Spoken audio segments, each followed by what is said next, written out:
V dávnych časoch, keď neexistovali obchody s dovezeným tovarom cez pol sveta, si ľudia museli poradiť, ako sa dalo. Pri výrobe oblečenia boli mimoriadne vynaliezaví. Tkali ho z prírodných materiálov, ktoré rástli na poli, alebo iba tak za dedinou.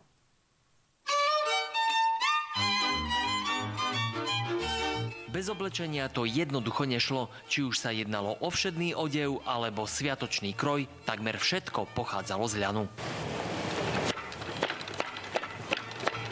Ľan bol u nás najbežnejšie spracovávaný, pretože bol vhodnejší do chladnejších oblastí. Keď sa ľan vyčesal, potom sa išiel spriadať buď na vreteno, alebo na kolovrat. Úplne inou kategóriou je pradenie z prhľavy. Nebojte sa, nikto sa pri tejto práci nepoprhli. Pretože toto vlastne tú žihlavu, ktorú spracovávam, tak to je tá minuloročná žihlava. A teraz vlastne všetky tie pichliačiky, listy sú z toho už opadané. A to robím tak, že tú žihlavu lámem v rukách a vlastne ručne to šúpem dolu tie vlákna. Tam je ten odpad dosť veľký, nie?